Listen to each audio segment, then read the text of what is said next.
Prodi Pendidikan IPA Universitas Bengkulu. Baiklah, pada mata kuliah kewirausahaan ini saya akan mereview salah satu video dari channel YouTube Pecah Telur.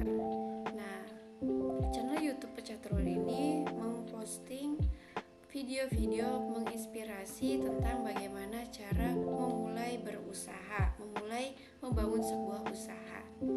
Nah, video yang saya pilih yaitu roti mungil omset 12 juta per hari saat ramai mampu bertahan 20 tahun. Assalamualaikum warahmatullahi wabarakatuh. Kenalkan, saya Martina dari Blitar selaku ownernya Mungil Bakery. Sebenarnya cita-cita saya dulu bukan di sini ya. Benar dulu saya kuliah di ABM Akademi Bank Malang. Terus terang saya pengen jadi pegawai bank dulu. Makanya kuliah di situ. Ternyata setelah lulus, yang lama-lama ada panggilan dari BRI, BNI, sama Danamon gitu, ke Surabaya sampai dengan di tes Inggris. Ternyata jatuh, nggak tahu apa, mungkin ya, saya kan mungkin ya jadi nggak keterima gitu, nggak tahu. Terus akhirnya sambil nunggu gitu saya kursus di Malang, ada kursus sama ada teman kuliah ada yang banyak belum lulus, jadi sering main lah sama kursus gitu. Terus ibu kan sering kalau selamatan gitu buat sendiri kan, nah itu saya suka bantu dari situ aja. Terus sama nunggu waktu saya ikut kursus gitu. Baik teman-teman semua, pada video kali ini yaitu datang dari Ibu Martina Aprilia SE. Nah, Ibu Martina ini dahulunya bercita-cita ingin menjadi seorang pegawai bank. Beliau berkuliah di ABM Akademi Bank Malang. Akan tetapi setelah lulus kuliah di tahun 2001, Ibu Martina itu memasukkan beberapa surat lamaran di beberapa bank yang ada di daerahnya. Akan tetapi sembari menunggu panggilan dari bank-bank tersebut, Ibu Martina pun lebih sering datang ke Malang, yaitu untuk berkunjung atau bermain dengan teman-temannya yang belum lulus kuliah, dan sembari itu dia juga belajar kursus kue. Nah, di sini Ibu Martina juga bilang bahwasanya pada waktu itu kue yang Ibu Martina pelajari yaitu adalah membuat kue donat dan membuat cake. Dulu kuliah di Unmu, nitipkan ke kantin. Setelah nitip hewan gitu satu. Oh, sudah berani rektor karyawan ya? Sudah satu, cuma keponaan gitu. Adik juga sempat dulu kuliah di Unmu, nitipkan ke kantin. Setelah nitip ada yang tanya kue basah, Mbak Tina buat kue apa aja selain ini? Terus ibu tak tanya karena basicnya tidak ada kan saya tuh kue basahnya, tanya ibu. Terus ibu, yes gak apa-apa, ayo dibuka aja, kalau ada pesanan diterima gitu. Terus mulai sus buah gitu, udah banyak akhirnya. Ya cuma saya sama ibu sama satu karyawan itu dulu awalnya. Dulu sini toko kelontong ya. Nah, awalnya Ibu Martina itu hanya menitip-nitip saja itu kue-kuenya. Awalnya dia buat kue, kemudian dia titipkan ke warung-warung. Dan waktu itu juga Ibu Martina juga menitipkan ke adiknya. Nah, adiknya Ibu Martina ini membawanya ke sekolah, kemudian dititip ke kantin-kantin.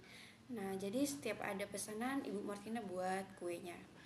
Nah, kemudian semakin lama ada nih yang nanya, apakah Ibu Martina juga jual kue basah? Nah, dari situlah Ibu Martina berpikir bahwasannya ini bisa jadi peluang, tapi saya tidak bisa bikin kue basah. Dan akhirnya Ibu Martina meminta bantuan sang ibu untuk membantunya membuat kue basah. Nah, dari situlah akhirnya Ibu Martina mulai rutin untuk membuat kue dan menerima pesanan yang datang. Terus kok semakin ramai pesanannya gitu, akhirnya tokonya dibersihkan. Sudahlah, mungkin itu sih kita di toko kue gitu.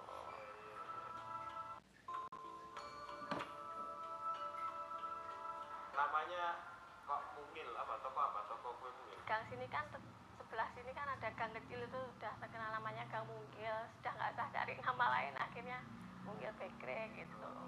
Berarti usaha ini berdua sama ibu? Iya. Ibu kok bakerynya jenengan laris itu apa rahasianya? Mungkin karena pakai gulanya asli ya. Semua pakai asli semua, nggak ada yang pakai pemanis. Kan kadang ada yang takarannya pakai pemanis gulanya. Saya juga. Ibu Martina ini membuka toko kuenya di sebuah tempat yang mananya dahulunya toko kue ini adalah sebagai toko kelontong, tetapi karena banyaknya pesanan kue yang Ibu Martina terima, akhirnya warung kelontong itu dibersihkan dan dijadikan sebagai toko kue. Nah, toko kue itu bernama Mungil Bakery. Nah, Mungil itu diambil dari nama gang yang berada di dekat lokasi tersebut. Ibu Martina juga menyatakan bahwasannya mungkin kuenya ini laris karena Ibu Martina membuat kuenya menggunakan gula asli. Karena membuat kue menggunakan gula asli jauh lebih baik dibandingkan membuat kue menggunakan pemanis buatan. Yang paling laris Bu dari varian menu jenengan yang ada di Mungil Bakery ini apa aja? Donat ayam yang pasti, terus sus buah, sus fla lemper, sama lumpia. Itu yang paling aneh. Nah, dari kue-kue yang terdapat di toko kue Ibu Martina ini yang paling laris yaitu menu donat ayam, sus buah, sus fla, lemper.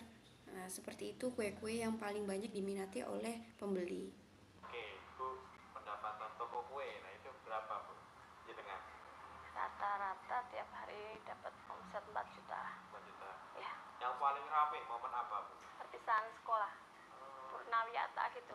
Kemarin ada satu sekolah sampai 900 dus isi 2 kue. Satu dosnya 8.000 itu. Berarti berapa sedikit? 8 kali 9. 7 juta. Iya. Yang sebelum Covid itu malah ada yang 1.500 dus. RA Perwanida itu sekolah yang the best di sini. Sekitar sampai 1.500 dus. Uangnya sekitar 12 juta kalau tidak salah itu. Nah, Ibu Martina juga bilang bahwasannya pendapatannya setiap hari itu rata-rata sebanyak 4 juta dan bahkan paling ramai itu pernah dapat sebanyak 12 juta per hari. Nah, itu ketika momen perpisahan sekolah yang terdapat di daerah tersebut. Sudah jenengan lakukan berapa tahun Bu? Mungil mulai 2003. Berarti berapa tahun? 20 tahun. Saya lulus kuliah 2001, pembukuannya sudah mulai ada lah 2003. Nah, teman-teman, bahwasannya toko roti Mungil milik Ibu Martina ini itu sudah berdiri selama 20 tahun, yaitu dari 2003 sudah mulai ada pembukuannya. Pada saat ini Ibu Martina sudah memperkerjakan sebanyak 12 karyawan. Nah, untuk promosinya sendiri Ibu Martina menggunakan Facebook dan IG. Karena Ibu Martina sendiri juga pernah bilang, katanya pernah ikut karnaval tapi sepertinya tidak banyak gitu kan. Rata-rata di sini berapa harga kue di sini? Yang mini 1000-an, terus yang standar mulai dari 1.500 sampai 3.000. Yang paling laris itu kue harga berapa? 1.500. 1.500. Ya, cepet. Di antara fan-fan itu 30 semua atau ada yang banyak? Kalau yang awet mesti ditambah kayak cake, donat itu banyak, ada yang sampai nyetok sampai 100 kadang. Kalau kue basah aja 30. Nggak habis. Sore gitu kan dicek, ya kalau nggak habis ya dibagi aja kayak yang masih bisa dimakan ke tetangga. Kalau sudah nggak layak ya sudah dibuang. Teman, harga kue di toko Mungil milik Ibu Martina ini yaitu bervariasi, mulai dari yang mini dengan harga 1000-an, kemudian yang standar itu harganya dari 1.500 sampai 3.000. Dan Ibu juga bilang bahwasanya yang paling laku adalah roti atau kue dengan harga 1.500-an. Untuk mengisi toko sendiri, Ibu Martina biasanya bikin kue basah setiap hari itu sebanyak 30. Sedangkan untuk kue yang bisa tahan sampai 3 hari seperti donat, cake itu setiap buat Ibu Martina buatnya sebanyak 100 buah. Karena kalau kue basah kan tidak tahan lama. Jadi ketika misalnya satu hari itu tidak habis, ya kalau masih ada sisanya, Ibu Martina membagikan kue itu ke tetangga-tetangga. Rezeki sih sudah ada takarannya. Cuma kalau di SD kayak saya dulu kan saya juga pernah diremehkan ya sama tetangga-tetangga. Ini tidak kuliah kok dodol roti gitu. Nggak usah malu gitu aja. Semangat, harus semangat, cintai pekerjaan yang ada gitu. Saya Martina Aprilia dari toko roti Muyul Blitar. Terima kasih atas waktunya. Assalamualaikum warahmatullahi wabarakatuh. Nah, teman-teman, di akhir video tadi Ibu Martina bilang bahwasannya rezeki itu sudah ada yang mengaturnya. Nah, waktu itu kan Ibu Martina bercita-cita ingin menjadi seorang pegawai bank, akan tetapi beliau tidak diterima bekerja di bank. Nah, karena iseng-iseng ikut kursus dan menjual kue, donat, serta cake tadi, Ibu Martina pun saat ini bisa sukses menjadi seorang pengusaha roti. Ibu Martina juga bilang kalau dulu tuh beliau pernah diremehin sama tetangga, katanya kok kuliah jualan roti, ya tapi nggak apa-apa karena itu baik lagi ke diri kita sendiri, kita tidak perlu mendengarkan orang lain. Nah, jadi tetap cintai pekerjaan kita asalkan kita bahagia dan itu bisa menguntungkan kita. Nah, itulah tadi kisah awal mula Ibu Martina memulai bisnis roti. Nah, teman-teman, dari video ini saya terinspirasi ingin juga membuat roti ataupun berbagai makanan manis.